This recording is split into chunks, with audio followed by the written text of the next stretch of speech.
All right. Welcome to my first Zoomcast. I'm here with Mark Peterson, or as I know him, Coach Pete. He was an athletic director and football coach for Cassadaga Valley Middle High School.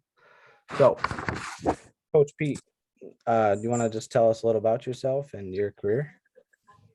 Well, my career as an athletic director started, I think it was I'm trying to think of when I actually started. Maybe it was 2012. Okay. We had a football coach. He coached multiple sports, retired, and I was offered the position. And I got it with no notice on the very last day of school. It was kind of tough. Yeah. Actually, I wasn't allowed to go with him to any athletic director meetings before I started the position, but we had a half a day of school. On the very last day of the school year, they said, okay, the job's yours. And as he exited the job, I came right in, and it was kind of tough at first. Oh, I'm sure. But I took the job, and I learned, and I used, you were talking about networking at one time. I used a lot of the athletic directors and other coaches that I knew to help me learn the job. And it's a pretty wild and pretty wide job. Oh, I'm sure there's a lot of stuff you got to get done.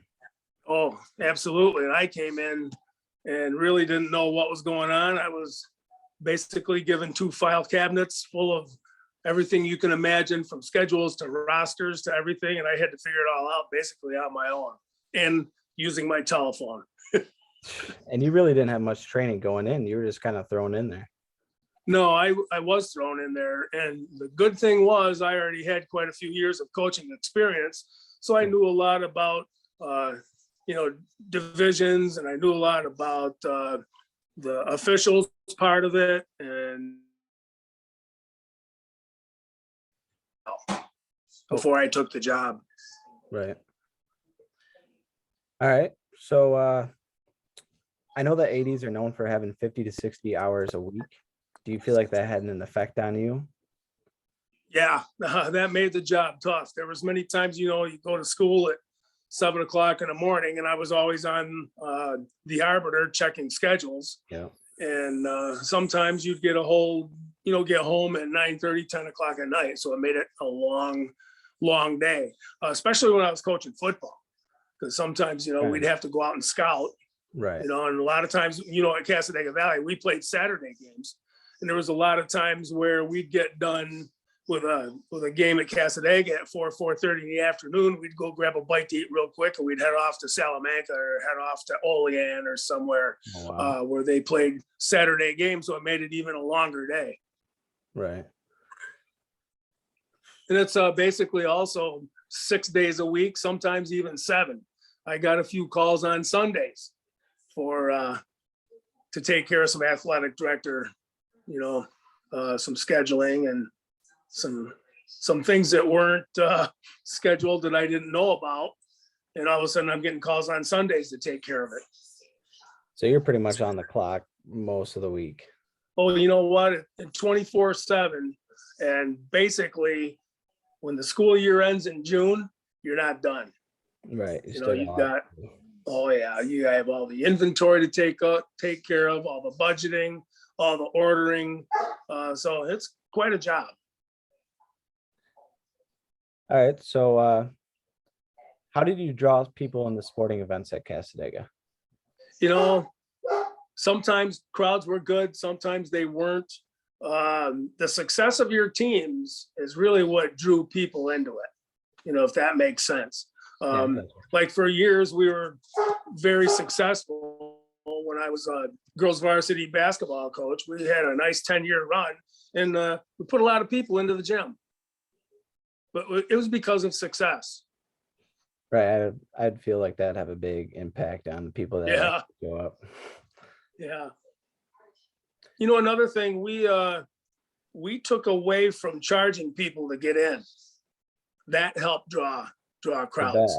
It was a minimal amount of money that they had to pay, but we got more people into the gym when we quit charging people. Right. And that was in all sports, football too. Well, I'm sure that have a big impact too. Yeah. All right. What were your biggest achievements while being an AD at Castega? Getting our teams into the right divisions. Sometimes you had to barter a little bit between schools, and some schools wanted to play tougher competition.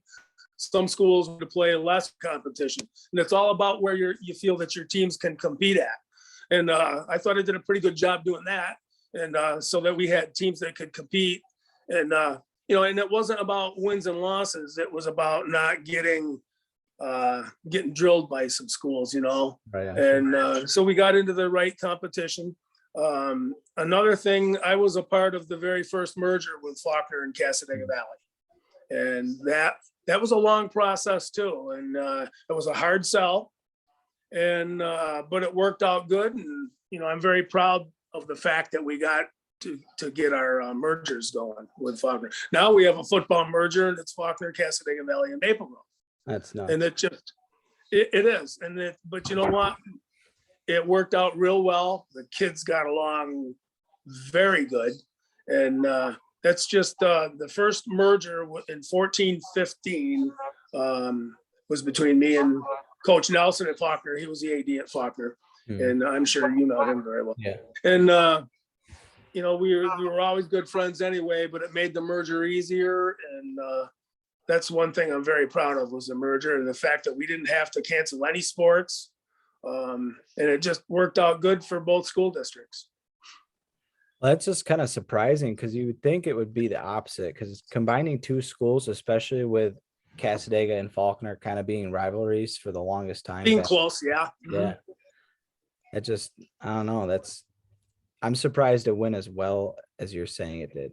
Because it was a little bit of a rough start, but it wasn't a rough start with the athletes. Right. If that makes sense to you. The kids at Cassadaga, the kids at Faulkner were very similar, in the communities and everything. And the tough sell was everybody that was not an athlete. Right. If that makes sense to you. Yeah. People didn't want to lose their identity, and I get it. Right. That's what everybody was worried about. We're Cassadaga Valley Cougars. We're not Golden Falcons. Right. Well, we came up with Golden Cougars for the teams. Yeah. And it was a little bit of Faulkner and a little bit of Cassadaga as far as their logos and their name. But the biggest deal was losing school identity. And that was at both schools. It wasn't, just at Cassadaga where I was the AD. Right. It was at Faulkner too. You had to put booster clubs together, not just teams, but you had to put the booster clubs together, and it took a little bit of selling, but it worked out very well, I believe, and it still does. So even like, I know you were saying that you guys merged with Maple Grove. How did you guys incorporate anything that, like, I know they're the Maple Grove Dragons, so. Yeah, Red Dragons. The Red Dragons. We haven't yet. The Maple Grove merger this year, coming with Faulkner and Cassadaga, was very late in August before we started football. So I'm sure that's got to be worked out a little bit too. Don't know if we're going to do like what Clymer Sherman Panama did. They adopted new colors. They adopted a new name. Don't know what's going to happen there yet. So and they did just have a meeting up there, and they're coming back. They did decide they're going back. Yeah. This happened last week, and so we don't know what we're doing as far as if we're gonna adopt a new color scheme, new logo. We don't know yet. It's just kind of up in the air. We need the administrations to kind of figure that out, because now I'm retired. Right. From teaching and as athletic director, but I still have a pretty good idea of most of the things that are going on. That's pretty cool though. If that helps you. Yeah, it is cool. Pretty cool how it all worked out. Alrighty. So this is kind of my little wrap up here. So where do you see sports in the future after COVID is over and done with? A lot of kids and a lot of parents won't let their kids play. Right. Because of COVID right now. We've got to resell athletics. Numbers are down all over the place. And it's not just, the enrollments are down. I get that.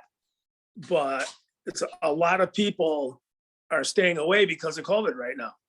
And now we're getting it ramped up a little bit, with these couple new strains that are out. We're going to just have to kind of resell our athletic programs again, if we can ever get rid of it. Yeah, it's crazy all over the nation. Like, I mean, in our class, we've seen numbers that just the percentage of people playing have gone down. Oh, crazy. absolutely. It just like we played last spring in football, and we lost 2 games basically from the same school. We were supposed to play a school week 3, got canceled because of COVID. Later on in the year, I think it was week 6 or 7, same thing happened again. And then we went into quarantine this year and had to try to reschedule, and that game never did get rescheduled. Right. And it's like, yeah, it's been a tough year and a half for high school athletics. It's been a tough year and a half for school districts. Right. Going with the hybrid teaching system and, the 3 days on, 2 days off type of deal with computers. Right. All Zoom meetings. Yeah. Now, this is the first time I've done Zoom.